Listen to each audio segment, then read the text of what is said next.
Just got home after a long day at work. And I quit! I quit! I seriously did. I quit. I quit my job. Today was my last day. 没错，没错，我没有上班 anymore. 没有工作，没有上班。I don't know what the difference is between 上班 and 工作. Anyway, so this has been a well thought out decision. I had a customer come in and he said, I want $10,000 off of the price of the car. And I pushed him on the ground. I said, screw you. And I ran out of there. I'm done. I quit. No, I didn't do any of that. I was respectful about it. I went to my manager and I was, low-key giving him some hints. I was like, hey, if someone were to, quit, do they have to give like a 2 weeks notice or can I just go? He was just like, oh, it's just kind of whatever. I was like, okay. Well, today's my last day.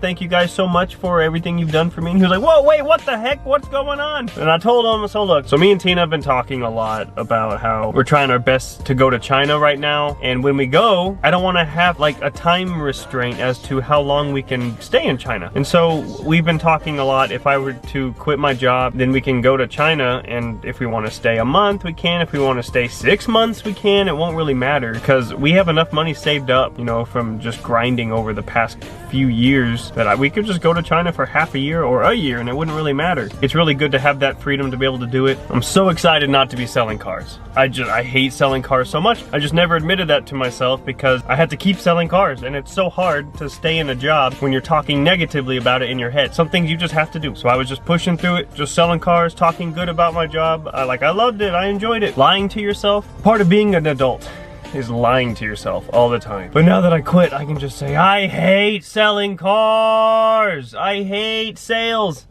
Oh, but it just feels so weird. I'm unemployed. I've always been working. I've always worked since I was 14 years old. My first job, you know what? No. When I was a little kid, I used to go shovel driveways for snow. Like when it snowed really hard, I would go shovel people's driveway for like 40 bucks, which was a lot. I would kind of negotiate with the homeowner before I shovel. I was like, hey, 40 bucks. They're like, look, 25. I'm like, okay, I'll do it for 25.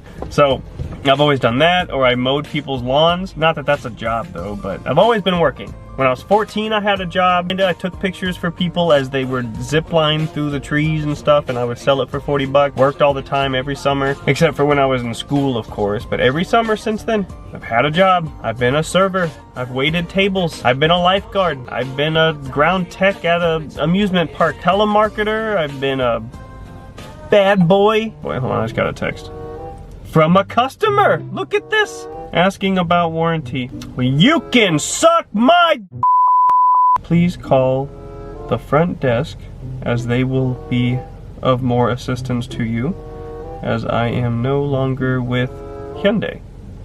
Have a wonderful day, smiley face. Okay, so anyway, so I've always had a job. I've always been working. The longest I've gone without a job, when Ison was 2 years old, COVID was really bad here. And so my work furloughed me. I was off for 3 months and that was mind blowing. I couldn't believe I was off for 3 months, but it was great. I got to see my son grow up. A lot of the time when I would finally have a day off from work, Ison would be saying all these new things and doing all these new things, and it would just surprise me. I didn't get to see him grow up. So that 3 months was really important to me. And now that I have this 3-month-old, it's gonna be awesome to have some time to be with her and really see her grow up. So that'll be awesome. So now I think it's a good time. Maybe I'm gonna start thinking about what I want to do in the long term. When me and Tina and the kids went to Missouri here recently, it was a lot of fun. We went downtown and I saw a ton of my friends from my childhood and from my high school. And a lot of them, they're in a career, doing well, but the majority of them are just kind of doing whatever.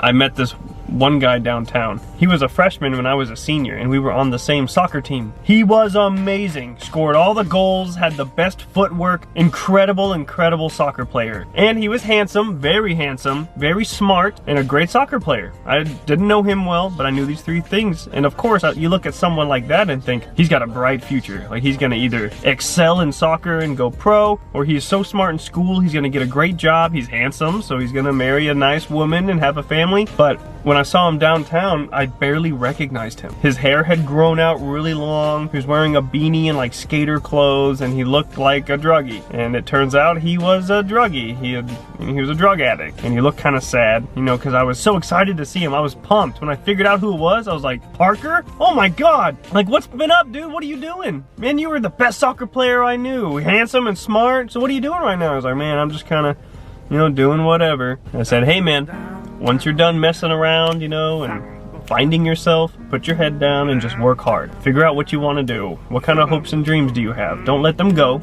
You're 23. Don't already give up on life. Oh my gosh, you're still young as heck. You can turn your whole life around. Once you're done playing, just figure stuff out, man. Settle down, work hard.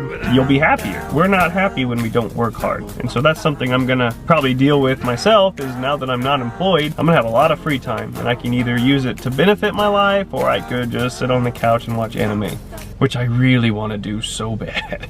Don't ever feel like you're stuck. I started feeling like I was stuck selling cars. Like, crap, am I gonna do this forever? Am I gonna be a 40, 50-year-old car salesman? It's good money. You make good money, but you're gone your whole life. Like, you never see your family. It sucks. But there's a ton of stories of like a 45-year-old single mom with 2 kids going back to school and getting her law degree and becoming a successful lawyer, or getting your doctorates or anything.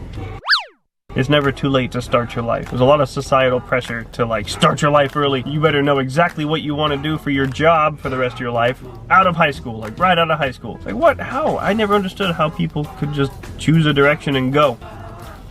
Well, no more polos for this guy. Tina's super supportive of this. She's excited to have me home more. I can help take care of the baby and, you know, cook and clean and stuff. So that'll be cool, but we are pumped to go to China. Oh, we've been waiting 4 years now to go to China. I'm excited to see where my life will head. I feel like we are starting a new chapter in the Ryanberg's life. Mr. Ryan's got all this free time now. Comment below, what kind of video ideas do you want me to make? Your boy's a free man.